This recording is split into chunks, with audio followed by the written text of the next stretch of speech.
Warning: this village tip has electricity and voltage involved. Please always use safety first and use this advice at your own risk and responsibility. Alright everybody, and welcome back to my channel, and today I have another village tip for you. This is one that I've personally been using for a while, and it just helps make life a little bit easier. So, let's get into it.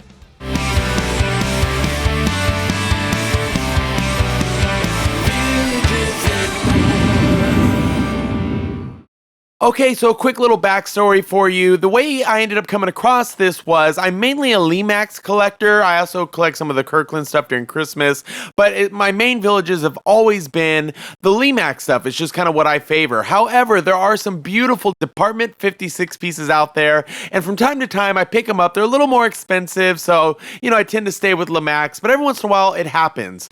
Now, the problem I run into is a lot of these pieces that I get from Department 56 only come with battery operated supplies. Now, you can buy the additional power supply and all that kind of stuff and plug it in and you're good to go, but in my situation money is tight and I kind of have to make the best of it. But number one, batteries are expensive as well, and number two, it's really annoying at the end of my night to have to go in and not only turn off the village but go in individually and turn off the power supplies to those pieces.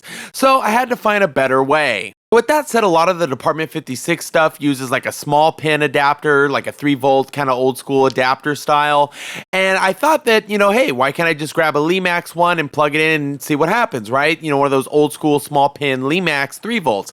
And yeah, some of them will work, but every once in a while I get some that just for whatever reason, the ones with like the silver tips on the battery pack, for some reason those silver tips only allow you to use, I guess, theirs. I've never owned a Department 56 power supply, but I have to imagine that it only fits theirs for whatever reason.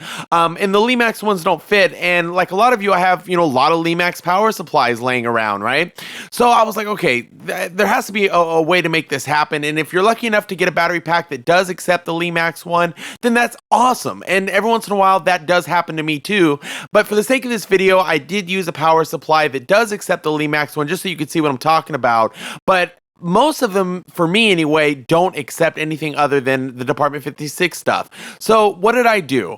I figured out that basically you could cut off the end of a Lemax power supply as long as the voltage is the same, in this case 3 volts. You could cut it off and solder it on. And so I just wanted to share that with you, give you a little overview of how I did it. It's real simple. If you want to get a little more in depth with it, you could definitely buy, I think they're called pigtails.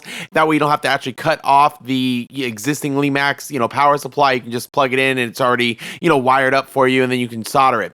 But in my case, I wanted to keep it simple for you guys and just kind of explain what you can do to kind of get yourself out of that situation without having to order a power supply when you got plenty of good ones sitting right there. So let me give you a quick walkthrough. So if you're like me and you got a lot of extra power supplies laying around, in my case, I happen to have a lot of Lemax ones, but it really doesn't matter as long as the voltage is the same. Really important though that the voltage is the same. So in this case, if it's a battery pack, it's going to be always DC power. Okay, so you definitely want to make sure you're not using an AC power supply. So it's going to be an AC that comes out of the output being DC, right? So your normal power supply basically.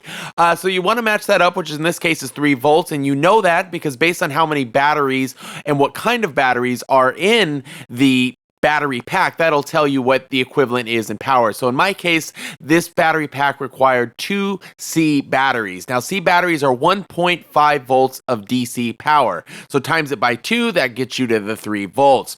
Now, for the milliamp draw, this is very important. You want to make sure you have something with a little bit of room, because depending on what you're plugging in, it needs to have room for that draw without overheating or shorting out, something like that. So in this case, we have plenty for this little sign that I'm working with, just a couple LEDs. But that's something to keep in mind if you want to know what your device needs. It should be in the manual. It'll say 3 volt, 300 milliamp draw or something, or 100 milliamp draw, whatever. Just kind of depends, but just make sure you have that plus some overhead on that. Basically, any of your Lemax ones should be just fine though.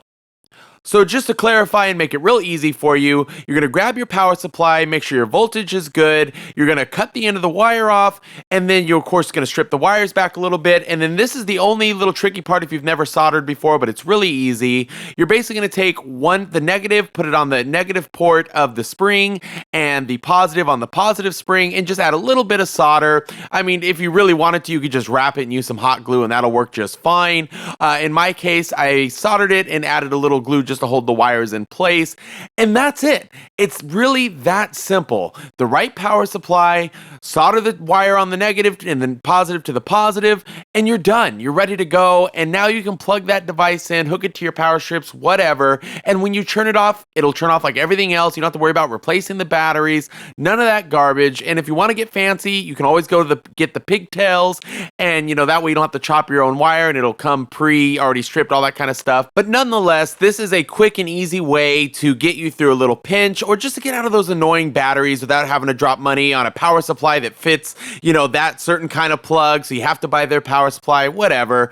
Any power supply will work, just match up that voltage. That's all that really matters. And of course, I'm not an electrician, right? I'm just a villager like everybody else. This is just something that I do. So use this tip at your own risk. It's always worked well for me. But again, if you've never worked with any kind of electrical ever, maybe it's not a good idea. But, for those little DIY projects for this low voltage stuff, it's a fun little thing to try. And it's definitely saved me money in the long run and allowed me to be more universal with my power supplies and what I use. I was so annoyed with the battery thing and the fact that come on, most of us prefer to use electric, right? And if you have the option, you should be able to use it, especially because that Department 56 stuff is a little bit more expensive. And I'm not picking on them. That's just happened to be the situation I was in. I'm sure this would apply to anything and everything, so just keep that in mind. But, you can always attach directly to those springs inside and you'll always be good to go.